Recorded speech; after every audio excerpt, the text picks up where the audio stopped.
Hello दोस्तों, स्वागत है आप सभी के अपने चैनल आर के एक्सपर्ट क्लासेस में।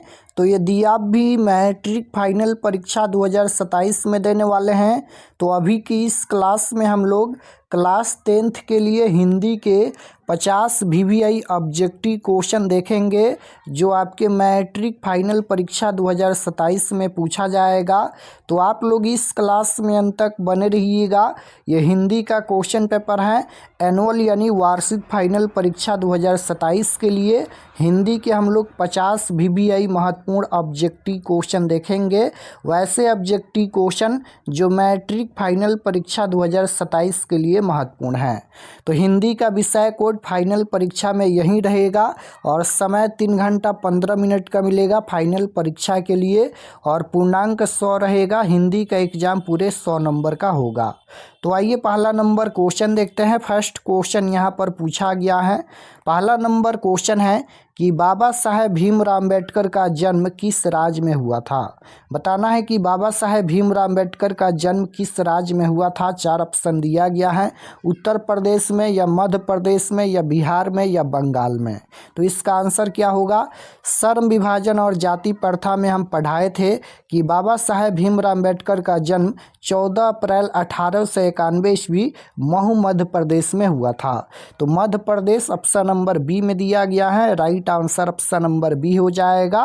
बाबा साहेब भीमराव अम्बेडकर का जन्म मध्य प्रदेश में हुआ था। कब हुआ था तो 14 अप्रैल 1891 ईस्वी। क्वेश्चन नंबर 2 की ओर चलते हैं।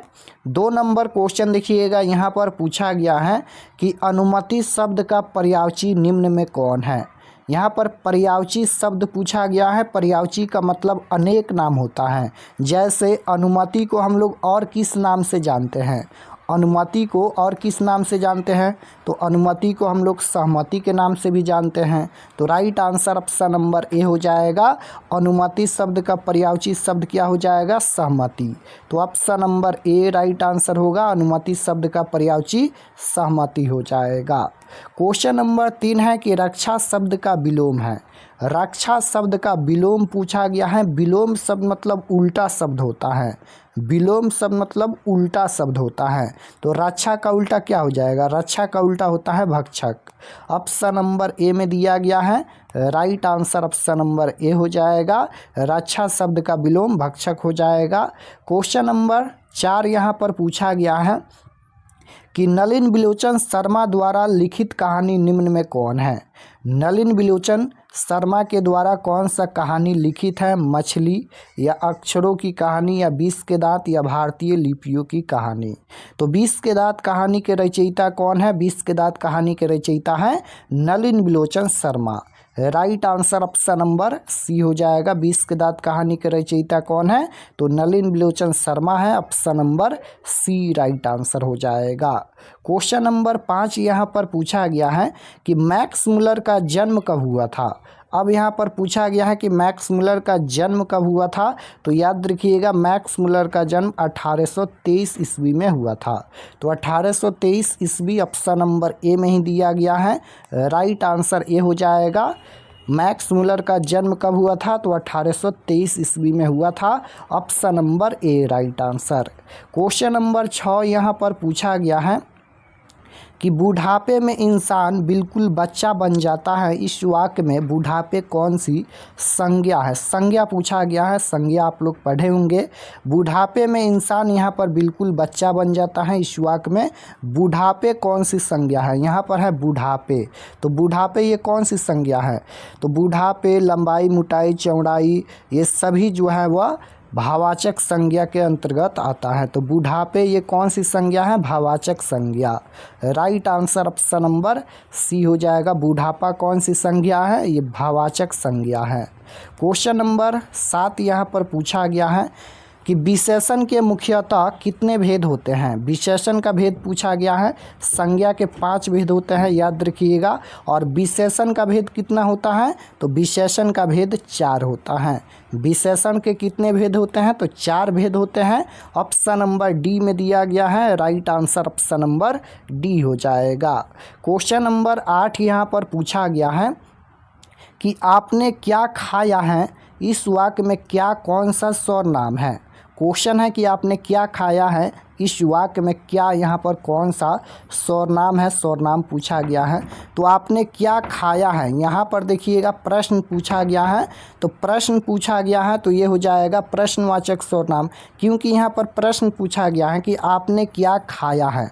तो जब यहाँ पर प्रश्न पूछा गया है तो ये प्रश्नवाचक सर्वनाम हो जाएगा।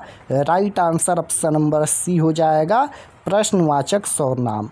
क्वेश्चन नंबर 9 की ओर चलते हैं। 9 नंबर क्वेश्चन है कि भविष्य काल के कितने प्रकार हैं। अब यहाँ पर पूछा गया है कि भविष्य काल के कितने प्रकार हैं। काल के 3 प्रकार होता है, भूतकाल, भविष्यकाल, वर्तमान काल। तो यहाँ पर भविष्य काल पूछा गया है तो भविष्य काल के 3 प्रकार होता है। राइट आंसर ऑप्शन नंबर ए हो जाएगा। क्वेश्चन नंबर 10 की ओर चलते हैं। 10 नंबर क्वेश्चन यहाँ पर पूछा गया है कि दध्योदन का संधि विच्छेद क्या है। संधि विच्छेद पूछा गया है तो दध्योदन का संधि विच्छेद हो जाएगा दधि प्लस ओदन। तो ऑप्शन नंबर बी में दिया गया है। Right answer option number B हो जाएगा। दध्योदन शब्द का संधि विच्छेद दधि प्लस योदन, option number B right answer. Question number 11 यहाँ पर पूछा गया है। 11 नंबर क्वेश्चन है कि राम ने भिखारी को पैसे दिए, इस वाक्य में को किस कारक की विभक्ति है। यहाँ पर कारक पूछा गया है, कारक चिन्ह आपको याद होना चाहिए। यहाँ पर है कि इस वाक्य में को किस कारक की विभक्ति है। को यहाँ पर चिन्ह क्या है, को है। को किस में आता है, संबंध में, कर्म में, या संप्रदान या करण। तो को किस में आता है, तो को आता है संबंध में। तो इसका राइट आंसर संबंध हो जाएगा। इस वाक्य में को किस कारक की विभक्ति है, तो संबंध कारक की विभक्ति है। राइट आंसर ऑप्शन नंबर ए हो जाएगा, संबंध। हिंदी में 8 कारक होते हैं, याद रखिएगा। हिंदी में कितने कारक होते हैं, तो 8 कारक होते हैं।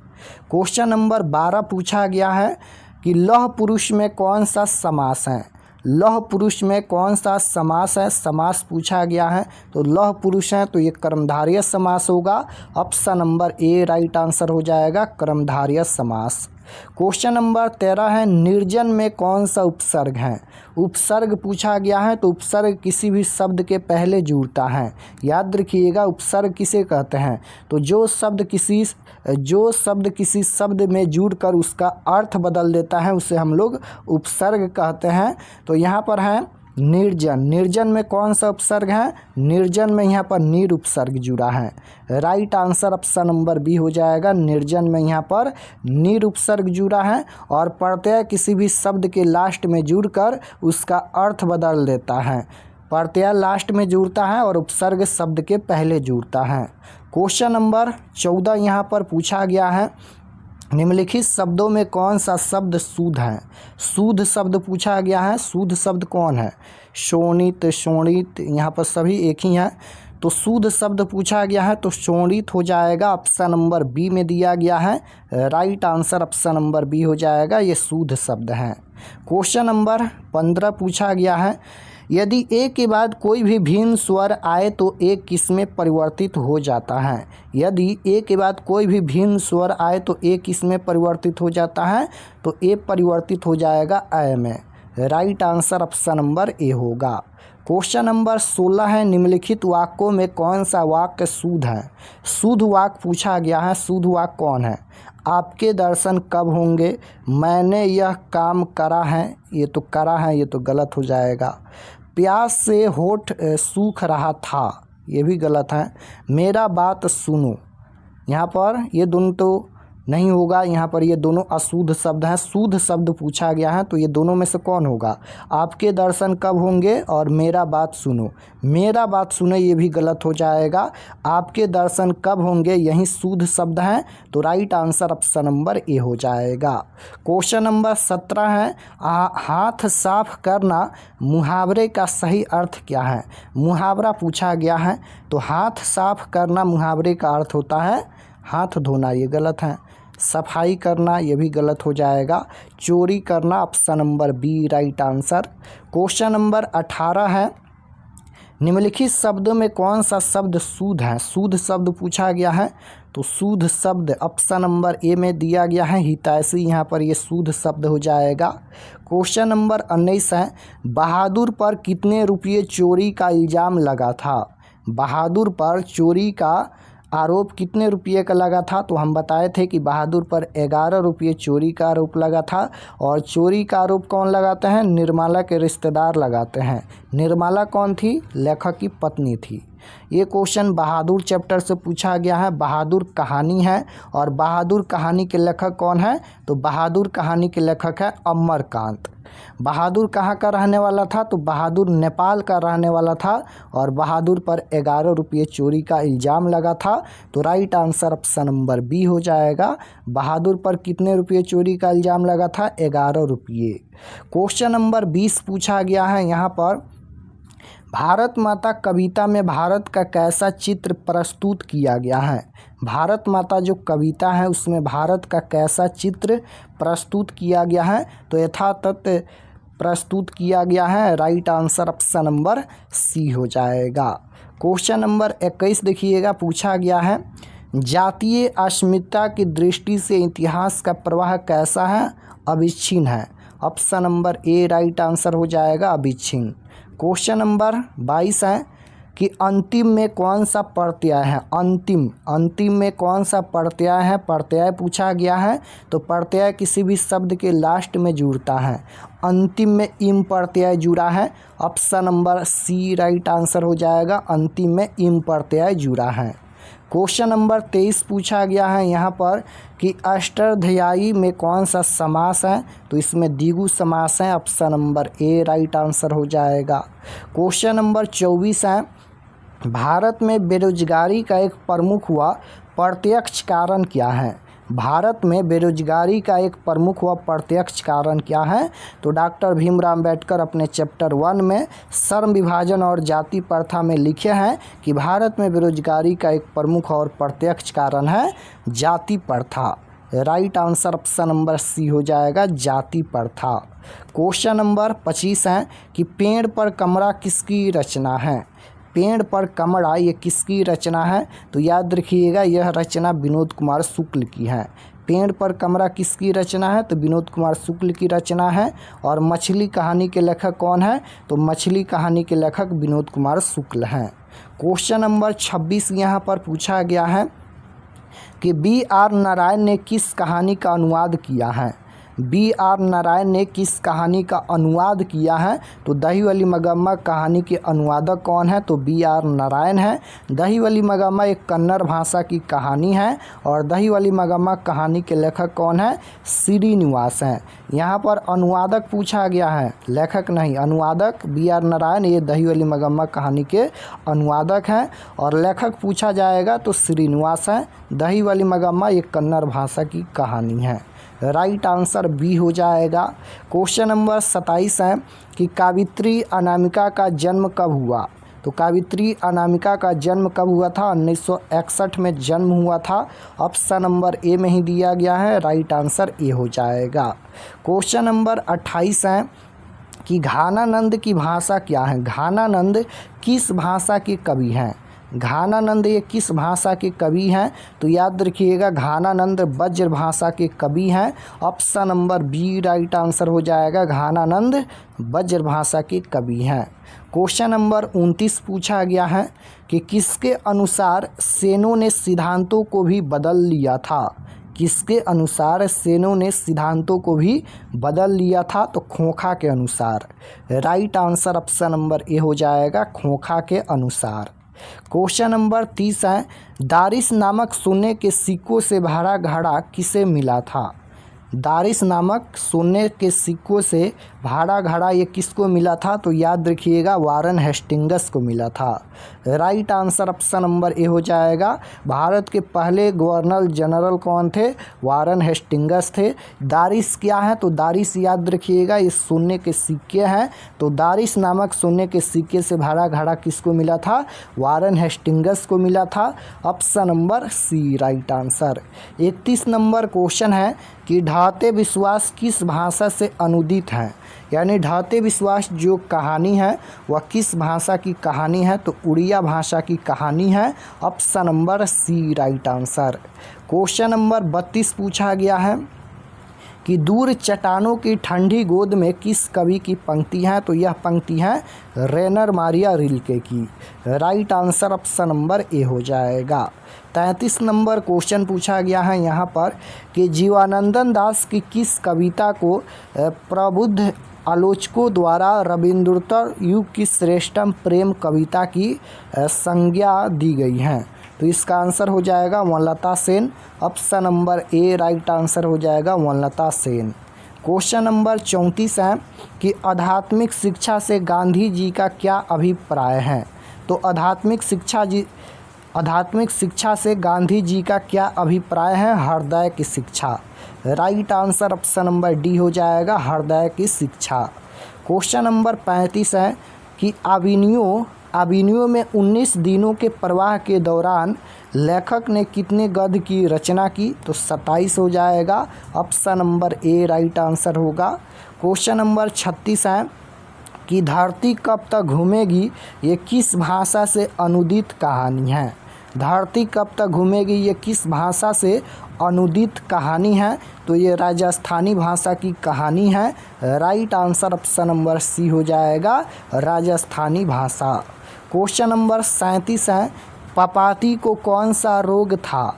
पपाती को कौन सा रोग था? याद रखिएगा पपाती को मेनिनजाइटिस था। मेनिनजाइटिस एक प्रकार की तेज बुखार है। तो right answer option number D हो जाएगा। पपाती को कौन सा रोग था? मेनिनजाइटिस यानी तेज बुखार था। क्वेश्चन नंबर 38 है यहाँ पर बीरन डंगवाल को किस कृति के लिए साहित्य अकादमी पुरस्कार मिला है? तो दुष्चक्र में सृष्टा। Right answer option number B हो जाएगा। परदेश की विधा पढ़ने का क्या परिणाम हुआ? परदेश की विधा पढ़ने का क्या परिणाम हुआ? तो सबकी बुद्धि विदेशी हो गई। Right answer option number B हो जाएगा सबकी बुद्धि विदेशी हो गई। 40 नंबर क्वेश्चन है नगर कहानी किस लेखक द्वारा रचित है? यानी नगर कहानी के लेखक कौन है? नगर कहानी के लेखक कौन है? तो याद रखिएगा सुजाता है। Right answer option number C हो जाएगा सुजाता। नगर कहानी के लेखक कौन है? तो सुजाता है। क्वेश्चन नंबर 41 है लेखक के अनुसार मनुष्य की नाखून किसके जीवन प्रतीक है? लेखक के अनुसार लेखक कौन है? यहाँ पर नाखून क्यों बढ़ते हैं? पाठ के लेखक कौन है? हजारी प्रसाद द्विवेदी हैं। तो लेखक हजारी प्रसाद द्विवेदी के अनुसार मनुष्य के नाखून किसके जीवंत प्रतीक हैं? तो पाशवी वृत्ति के प्रतीक हैं। Right answer option number C हो जाएगा। 42 नंबर क्वेश्चन है हजारी प्रसाद द्विवेदी का जन्म कब हुआ था? तो हजारी प्रसाद द्विवेदी का जन्म कब हुआ था? याद रखिएगा हजारी प्रसाद द्विवेदी का जन्म 1907 में हुआ था। 1907 ईस्वी में। ऑप्शन नंबर ए में दिया गया है। राइट आंसर ए हो जाएगा। रहीरास किसकी रचना है? रहीरास ये किसकी रचना है? तो याद रखिएगा रहीरास ये गुरु नानक की रचना है। Option number A right answer. 44 number question है लक्ष्मी के बड़े पुत्र का नाम क्या था? तो लक्ष्मी के बड़े पुत्र का नाम अच्युत था। Option number A right answer होगा। 45 नंबर क्वेश्चन है यहाँ पर कि गांधी जी का दक्षिण अफ्रीका प्रवास कब से कब तक था? तो गांधी जी का दक्षिण अफ्रीका प्रवास 1893 ईस्वी से 1914 ईस्वी तक था। Option number A right answer हो जाएगा 1893 से 1914 ईस्वी तक। 46 नंबर क्वेश्चन है यहाँ पर कि जब पंडित बिरजू महाराज को संगीत नाटक अकादमी अवार्ड मिला तब उनकी उम्र क्या थी?